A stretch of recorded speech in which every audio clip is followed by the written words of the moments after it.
Hello everyone, thank you for tuning into another video. Today I'm going to go over some things I think that it needs to be addressed about people's work ethic in the gym and whether or not they are working hard enough to see the results they want to see in the gym. So one of the things that I think that's gotten more um, apparent, I think, with the use of Facebook, Instagram, especially with the Instagram models and stuff. And then, to be honest, a lot of drug use in the sport. Not saying that's necessarily bad. People have their own reasons. That's fine. But the misleading truths about that and how that works. Okay. Um, and where I'm going with this is people understanding that they have to work hard enough. So the topic today I want to go on is failure in the gym and people's misunderstood notions of what that means. So when we're trying to achieve failure in the gym, there's a lot of different things we have to make sure that we're keeping in mind. Obviously, your phase that you're in is going to affect whether or not you want to achieve failure. Some people are probably going to drag this into the common ground, which it goes into people saying that failure is necessary because you're just trying to stimulate muscle and not obliterate muscle. So let's start from the beginning, okay? So we start off with somebody who's walked into the gym for the first time. A lot of people think, again, on the stimulate, not obliterate topic, they think that, oh, I saw results for the first little while. So that person who's walking into the gym for the first time, they are walking in a beginner, somebody who's not worked out. So if you walk in the gym, you haven't worked out, done anything, your biceps, or let's just say anything, like your shoulders, haven't done anything. So now you're picking up a dumbbell and you're doing some lateral raises or whatever. You're going to do some curls. So when you do curls for the first time, the muscles are finally stimulated. So it doesn't matter what you do, you're going to see some growth, obviously. That's why it's probably not necessary that you go to failure in the beginning. I'm not saying it's necessarily bad. You might hurt yourself, but what could be the adverse effect there is that if you're going to failure, let's just say you do your first leg workout and you destroy yourself. Like chances are you're probably going to be sore anyways, but you destroy yourself thinking that the one leg workout, like your first one, is going to be like the key to success. So now you can't work out for 2 weeks. So what good did that do you? Okay, so you got to watch out for that. The other thing about phase training that I'll get into a little more later on a different video is that let's just say you're doing strength training for squats and you're trying to improve that PR. So basic lifting science all really comes down to one thing, which is if you want to get stronger, start lifting more heavy crap more often while not being still sore from the last time you lifted heavy crap. So do that, right? And so if you take into failure training, if you do, I don't know, warm up and you're just doing leg extensions and you're leg extensioning to death, and then you obliterate your quads, and then you go into a squat wondering why you didn't hit the same numbers as last week. Well, that's no different than if you took a hammer to your hand and smashed your hand open, and then tried to write an exam or tried to write an essay, and you wonder why you can't write. It's no different than that, right? So failure, why this matters is because where we go from here, understanding it is that when we have reached a place when we're no longer a beginner, or let's say we're not in the strength training periodization or phase that we're in, and we are trying to genuinely stimulate muscle growth, presuming again that you're advanced enough of an athlete to be able to do this, then failure is something that you have to keep an eye on, because the thing that you're always going to be trying to increase as you're working out, years go by, is like, I guess, adaptive stimulus, whatever the word is there, stimulus. Basically, you're increasing the amount of stimulus that your muscles are getting every single workout. So if you've, basic principle, if you've done 10 push-ups yesterday, today you're doing 11. So same thing with curls. If you up the weight and you can't really make that next weight, then you have to find a new way to challenge yourself with that, right? So failure training is that's why we go into that kind of topic. Now, some people think failure, they've achieved it. That's cool. I'm going to show you the video that we've done that you haven't, okay? I guarantee you have not. There are certain aspects that you're going to want to remember. Certain exercises, obviously, compound motions versus isolated motions, and whether or not you actually have the mindset to achieve failure. A lot of beginner athletes, when I say beginner, I don't necessarily mean time of training. I mean somebody who has the brain or does not have the brain to be able to subject themselves to like torture in the gym. Like, you sometimes don't have that. A lot of strength athletes, for example, are amazing at lifting heavy crap that like an endurance athlete or like a bodybuilder just simply cannot do because they haven't built their nervous system the same as a strength athlete has. And vice versa. Somebody who can lift like 1,000 pounds cannot run a marathon. They just don't know how to do it. Their brains just don't train that way. So you have to understand that if you have been going to the gym for like, let's say 5 years, but you've never gone to failure, then your brain won't let you go to failure. You're going to fail out here before you fail out in the muscle you're trying to train, which is going to stop you. I have dog hair, sorry. Which is going to stop you from experiencing what I'm trying to get across here, okay? So I'm going to show you the video now. We're going to go through that. I'm going to talk to you what I'm talking about, okay? Again, I have these movies done right now in regular speed rather than speeding up like I did before, so you can understand the process, okay? Warming up right here in just a preacher bench bicep curl. You'll notice with these guys, what I'm doing is I'm purposely trying to point my elbows to the ground, extending the bicep. A lot of people point out where they'll start transitioning their shoulders, okay? Warming up, though, is key, because the whole point here is you're trying to achieve a genuine failure in a hypertrophy range. So meaning like 8 to 15 reps of genuine effort, right? So one of my favorite things I'll do that I'm doing now is I'll go into a heavier weight. And that's the whole point. So I don't know what this weight is. The bar is 35. It's some odd 115 to 125 pounds, something like that. And then I'm just doing that for a couple reps, trying to subject myself to the weight, so my brain, my system can actually like feel it, so that when I go on to a heavier weight, which you're going to see coming up, you basically can fire a little bit more efficiently rather than thinking that that's the heaviest weight. So here, what's going to go on is I'm back down to the weight I was doing before. We're going through failure. Your muscles have 3 things they can do when they're basically under load, okay? You can contract, which is the curl, you can extend, and you can hold, okay? So you have concentric, an isometric, and an eccentric, okay? So if you're trying to achieve true failure here, what the whole point is, you're going to try to exhaust your concentric. So first of all, most people can't even do that properly. You literally need to curl until you cannot curl with a load that is going to be perfect for that range, okay? I'm going here until I need a spot on my curl, okay? And then what's gonna happen is I'm gonna fight with all I got with an isometric. I don't know when I start doing that. I think it's my next rub. But I think this is the first one that I need to get, yes it is, to get a spot on. And then right here, I'm gonna extend it to a point of contraction where my muscles actually still contracted. So the biceps under massive load right now. I'm gonna hold it here, 5, 10 seconds, as long as I possibly can. And the muscles can no longer hold it, okay? And then what I'm gonna do is she's gonna spot it up. Every single time, she's gonna just go nice and slow. I'm gonna try to do a 5-second eccentric rep, okay? The whole point is, again, you still have strength in your muscles. Just because you can't bring it up doesn't mean you can't let it down. So I've always used like an analogy to my clients about if you're holding like a heavy door open. If you're holding a heavy door open, you can pull it open, you can hold it, and then it's gonna close on you. And that's basically what you're trying to do here. You're trying to make sure that your muscles are completely exhausted, so that by the time you get to that last rep, you physically aren't able to lift again. If you do this properly, then you shouldn't be able to do another set. If you didn't do it properly, then you'll be ready for more. And that's what people miss about training. They think that they need to go to the gym for like 2 hours or something like that, and then they wonder why the guys who are in there for 40 minutes and doing it properly, they wonder why those guys or those girls are seeing results. Like it's hell. It's literally hell when you're doing this kind of training.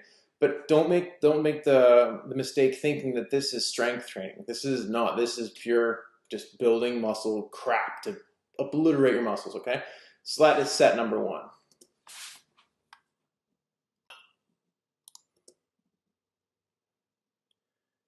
Okay, so now I have my wife Beata going at it, okay? So what she's gonna do is the same kind of thing. She's gonna start out with a lighter weight, and she's gonna bring herself up to as much as possibly can lift for like one rep, okay? Progressive overload. Your muscles, it's like, if you've ever heard of the whole frog in hot water scenario, if you put a frog in cold water and then heat it up, it'll boil. But if you put a frog in hot water, it jumps right out. So same kind of thing with your muscles. I believe this completely, because I've never had it proven wrong, especially when doing AMRAPs, okay? Which is essentially what we're doing with failure sets. If you subject yourself to a massive load, usually around 90% of your 1 rep max, which is a little bit hard to calculate when doing things like curls, but still like 90% of your 1 rep max to 95, then when you come back down to like a hypertrophy range, so around 70%, your muscles can genuinely feel a little stronger, because now they've been subjected to that heavier weight. That's what I was telling you earlier with it, okay?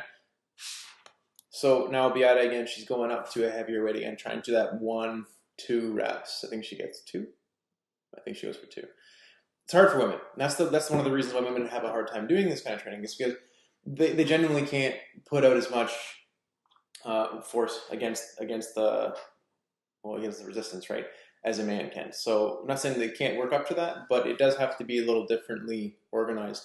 So the point here is that women can still train hard. Women just get this notion in their head that they don't have to, because when they start going to the gym, they start doing these banded exercises from like the YouTube or from the Instagram community saying that you can just do these glute kicks or just grab 2 pound dumbbells and curl.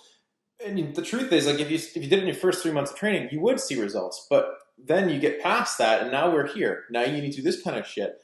This is hard. Like, nobody wants to do this because this is genuinely hard work. Okay, when you're doing this, like, you're gonna see Beata struggle at around past her 6th rep here because it's a hard mind space to get into, and a lot of people don't have that. She's had some hard times in the past with it because she's still curling. You can see, like, I haven't even spotted her yet because I know I've trained with her so much time. Sorry, that I know she has way more to give. She has like 5 more freaking reps to give me. I know she does. But in her brain, she's ready to fail. So she has to get over the fact that, yes, I did make the rep, go again. Yes, I did make the rep, go again, right? So now she's right here trying to fight that isometric. So I'm going to bring her into the eccentrics now. We're going to fight it. Important thing. Oh, sorry, she's still in the isometric. Sorry. The important thing to remember with the eccentrics, blah, blah, blah, is that when you're doing this, you don't want to accelerate at any point of the motion, okay? She did a really good job there of keeping it even, but some people will go like this, and they'll extend, they go drop, and that's not what we're trying to do here. You're trying to physically let your muscles be underloaded for the entirety of the range of motion. Every muscle has a different range of motion. It's something as well you might want to verse yourself in when you go into certain exercises. But when you're going into a curl, then yeah, you want to just think about what you're trying to do. You're trying to work your muscle, you're trying to work your bicep. So let the bicep work, okay? You'll see Beata has a hard time at the very, very bottom with her elbows pointing out, but she does manage to keep it together, okay? Especially when she starts focusing. Like, that was a really good rep and her arms stayed straight. Other times when you can see her brain just turn off for a split second, then elbows pop out. And you can see it, but now she's back in the game. Now she's thinking, extend, slowly, keep it in. And that's what training is about.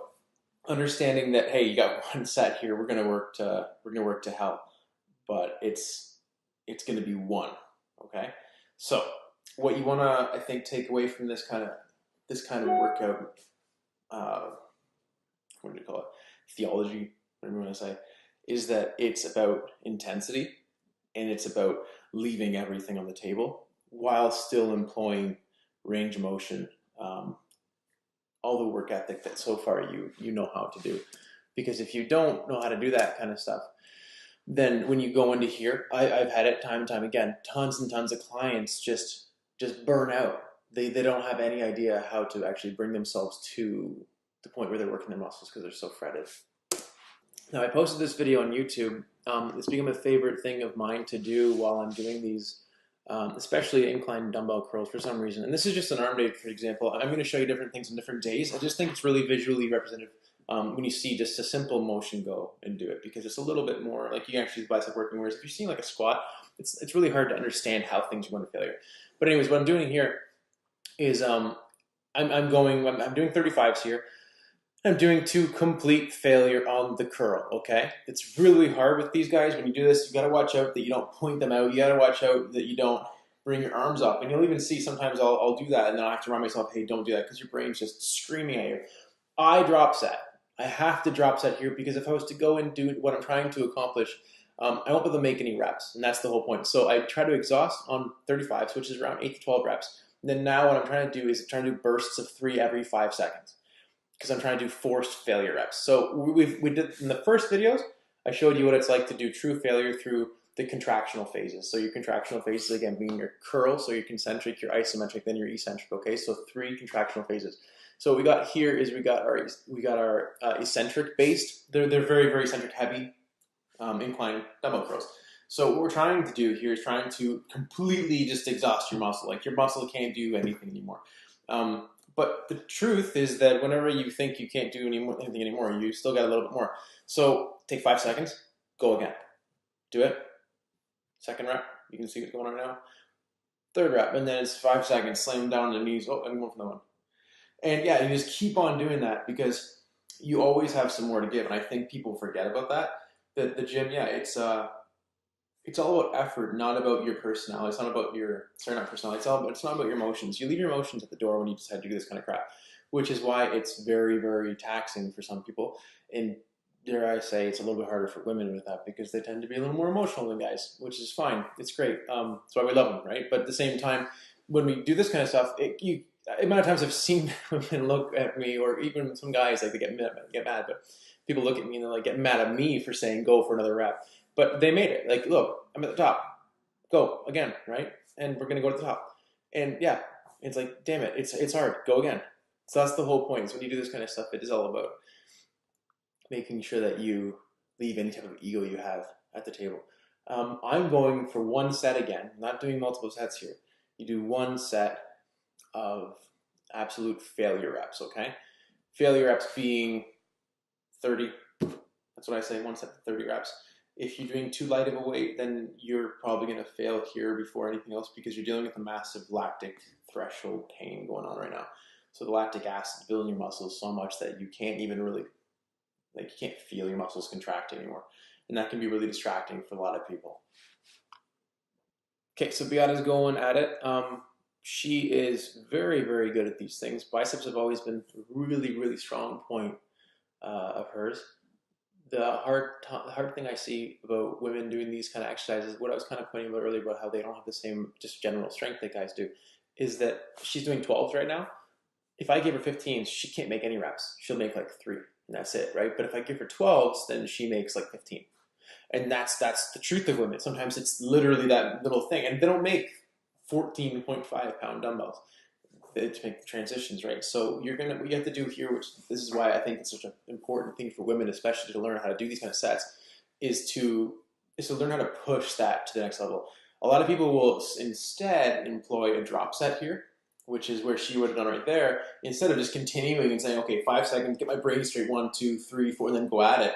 What they'll do instead is they'll grab a lighter weight. But what's she doing now? She's still curling that same weight, right? So by curling that same weight, look, she hates it. Her brain, she's screaming at herself.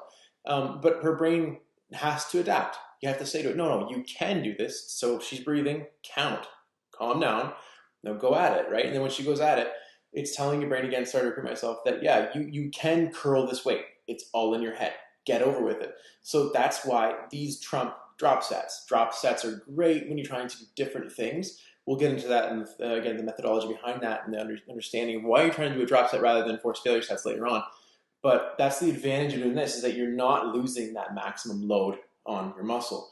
Because there's certain things that we have to bear in mind all the time when you're trying to train. And that's things like maximum load on your muscle for a given amount of time. But these are things that people learn, progressively through the time they're working out. This isn't something I would expect somebody to learn in their first week.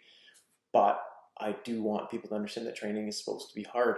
Women, again, the Instagram models nowadays, they tend to make women, and people just think that it's about this lovely, lavish lifestyle where you go in there, you do some shoulder raises, you do some squats with a band and a 5-pound dumbbell with your ass sticking out halfway across the room, and suddenly like you look amazing. And it's not like that. Lighting and the way the video is shot make people look completely different. Like I'm sitting here right now in here, and nobody would probably even know that I work out, and I'm sitting here, okay? And the whole point is that I'm not trying to do a flattering video shoot right now. So anyways, guys, that was my video on trying to understand how to take yourself to failure and how to genuinely experience what it is to bridge the gap between where you were in your training and seeing that, hey, no, you can train harder, okay? I'm going to keep on doing these kind of things for people. I'm going to try to keep a balance, hopefully for everybody, between the stuff that helps beginners, helps people more advanced, because sometimes a more advanced technique is actually necessary for beginners to understand what they're getting into. And sometimes advanced athletes forget what it's like to just simply work hard. So, anywho, remember, takeaway from this video is that failure is something to be employed when you're trying to work harder, trying to see results in your muscle gains, or trying to just genuinely just blast past some plateaus, okay? But it's definitely something to understand, as it's more of a mental game than anything. As you'll notice is one of the common themes of every single one of my videos, is that every single thing that we do in the gym is the brain first, the body second, okay? So the brain behind the muscle. All right, guys, until next week.